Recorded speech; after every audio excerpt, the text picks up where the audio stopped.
Assalamualaikum warahmatullahi wabarakatuh.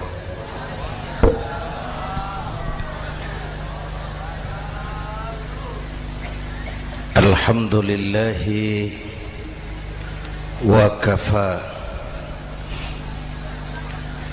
wassalatu wassalamu ala sayyidina Muhammadin al-Mustafa wa ala alihi wa ashabihi ahli sidki wal wafa, amma ba'd. Para ulama, para habaib, para masyayikh yang saya muliakan, yang terhormat Bapak Kapolres dan Bapak Dandim, Sahibul Bait, segenap keluarga besar Pondok Pesantren Raudhatul Muta'allimin Al-Aziziyah,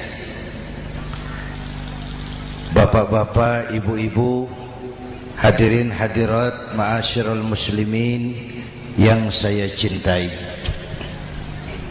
Saya bersyukur dapat menghadiri haflah Maulidin Nabiil Karim, dan saya bangga dan terharu dengan keberadaan Pondok Pesantren Raudhatul Muta'allimin Al-Aziziyah ini. Sekarang ini banyak orang bisa memberi contoh, tapi sedikit orang bisa menjadi contoh. Memberi contoh itu mudah, tapi menjadi contoh itu yang sulit. Oleh karena itu, pada kesempatan ini kita ingin mengambil contoh bagaimana Rasul melaksanakan perjuangan. Apa modal utamanya? Saya sampaikan 3 sajalah, mudah-mudahan selesai 10 menit. Yang pertama, modal utama perjuangan baginda Rasul adalah akhlakul karimah. Memperbaiki akhlak dengan akhlak. Oleh karena itu, Suramadu sudah selesai. Dari dan ke Madura jadi lebih mudah. Bahkan Madura akan jadi daerah industri. Tetapi yang kita ingin, Madura tetaplah Madura. Akhlak tidak boleh berubah. Zaman boleh berubah, akhlak tidak. Masa boleh berganti, tapi keyakinan tidak boleh mati. Nah, soalnya adalah kepada siapa kita harus berakhlak. Kita itu kan harus berakhlak kepada 2. Kita harus berakhlak pertama kepada Allah. Ini yang terpenting. 13 tahun Rasul berjuang di Mekah hanya memperbaiki akhlak kepada Allah, menanamkan tauhid, meluruskan akidah, membangun keyakinan. 13 tahun di Mekah itu. Dengan perhitungan, kalau fondasi kuat, bangunan aman. Kalau fondasi melenceng, bangunan bengkok. Kalau fondasi rapuh, bangunan runtuh. Bangunan bagaimana fondasinya? Orang hidup bagaimana imannya? Kekuasaan dan jabatan baru ada manfaatnya kalau dipegang tangan orang beriman. Kalau tidak, yang muncul Fir'aun. Harta baru terasa manfaatnya kalau dipegang tangan orang beriman. Itulah sebabnya bangsa kita ini bukan cuma perlu orang pintar, kita perlu orang benar. Bahkan di masyarakat lebih baik benar tidak terlalu pintar ketimbang pintar tapi tidak benar.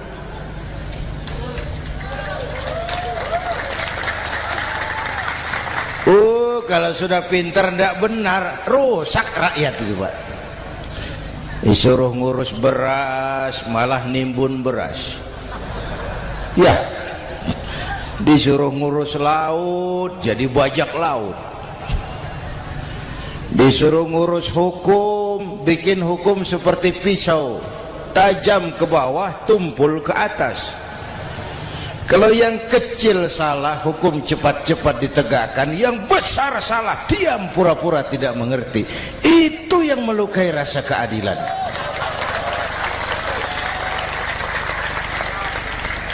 Mulai dari akhlak kepada Allah. Bagaimana cara berakhlak kepada Allah? Caranya dua. Pertama, jangan menyekutukannya dengan sesuatu pun. Yang kedua, jangan menyembah kecuali hanya kepadanya. Itu akhlak kepada Allah. Konsisten, disiplin.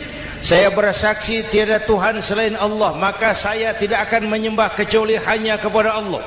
Saya tidak akan takut kecuali hanya kepada Allah.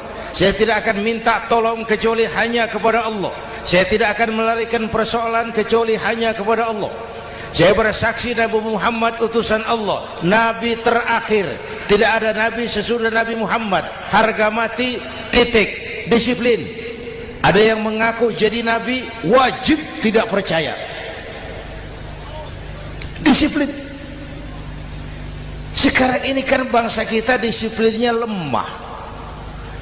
Korupsi agak sulit diberantas karena pejabat kita takut atasan tapi nggak takut Tuhan.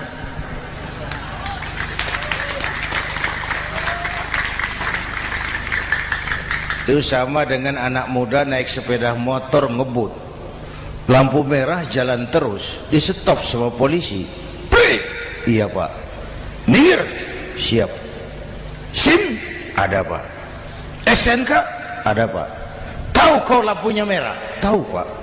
Kenapa lewat terus? Saya nggak tahu, ada Bapak. Itu disiplin kita.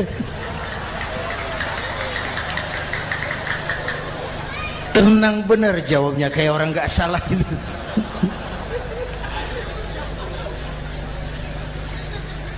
Iman. Apalagi belakangan ini saya sering bilang gini Pak, ini humor tapi agak tasawuf. Orang yang paling tenang hidupnya itu tukang parkir. Coba lihat tukang parkir, walaupun mobil banyak, mereknya bagus-bagus, tidak pernah sombong. Benar ini, tenang. Nanti mobil pergi satu demi satu, habis sama sekali, dia tidak sedih. Tenang. Mobil banyak tidak sombong, mobil habis tidak sedih. Apa rahasianya? Ternyata, nih tasawufnya di sini. Tukang parkir tidak merasa memiliki, tapi merasa dititipi. Wah, itu. Siapa saja yang merasa memiliki, bersiaplah kehilangan, dan itu menyakitkan. Tapi kalau merasa dititipi, jabatan, harta, anak, istri, semua titipan, hiduplah seperti tukang parkir. Pertama, titipan tidak boleh bikin kita sombong. Dititipi kok sombong, tidak pantas ya. Pak Zainuddin titip mobil ya, silakan. Yang punya mobil pergi, saya peteteng. Tidak pantas dititipi kok sombong. Ada orang dititipi jabatan oleh Allah sombong, dititipi sombong. Ada enggak pejabat sombong? Ada, namanya Fir'aun. Itu pejabat-pejabat sombong anak buah Fir'aun semua. Dititipi harta oleh Allah, jadi orang kaya sombong, sama tetangga tidak mau kenal orang lain, kecil semua, jalan tidak injak tanah. kuntilanak. Yang kedua penting, titipan harus dijaga baik-baik. Kalau tidak, yang nitip marah. Yang nitip marah. Pak, titip sepeda motor, silakan. Waktu diambil sepeda motor, kaca spion pecah, knalpot hilang, bemper hancur. Marah enggak yang nitip? Marah. Saya kan titip, kenapa enggak dijaga baik-baik?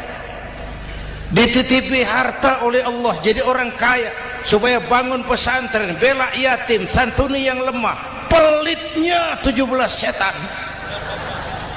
Yang nitip marah. Dititipi jabatan oleh Allah, isinya korupsi saja, yang nitip marah. Nah, saya mau kasih lihat sekarang. Allah titip Indonesia. Allah titip Indonesia. Hai rakyat, ini Indonesia, aku titip, kata Allah. Sebentar, ada meja mau naik. Silakan, Mas. Iklan. Ya, terima kasih. Jangan disangka kalau disediakan air teh pidatonya jadi lama. Dekorasi ini kok. Sampai mana tadi?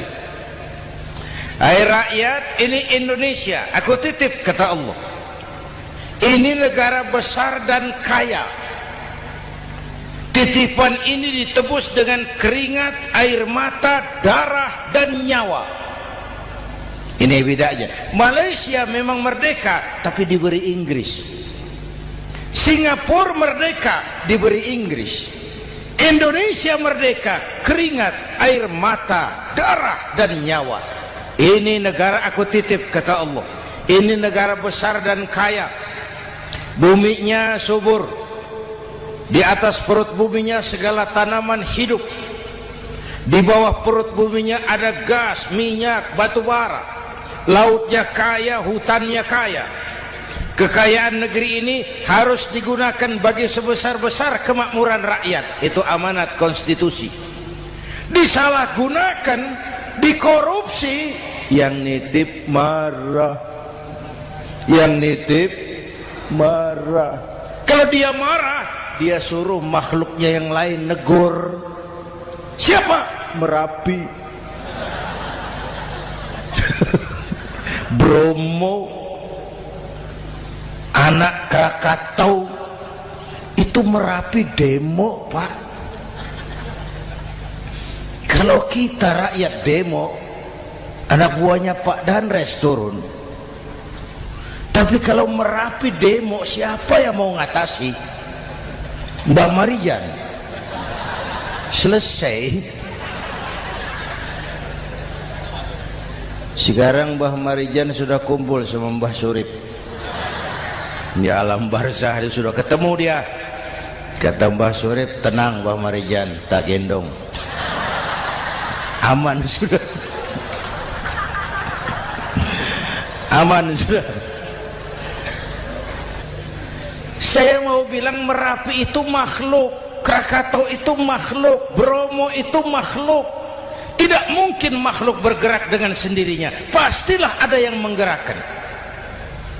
Maka baik-baiklah sama yang bikin angin supaya bertiupnya sesuai keperluan.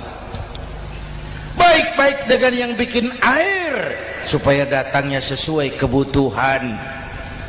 Baik-baik sama yang bikin gunung supaya meletusnya pelan-pelan.